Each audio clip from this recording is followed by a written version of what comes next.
Представьте себе историю. Человек пришел в ресторан пообедать. Пришел со своей коровой. Живой.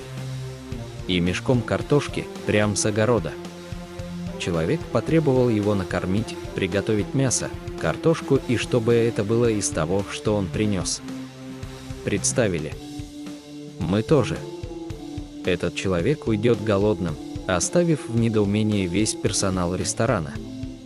А теперь представьте, что человек обращается к специалистам по аудио-видеооборудованию, просит подобрать, привезти, подключить и настроить все оборудование, которое он купит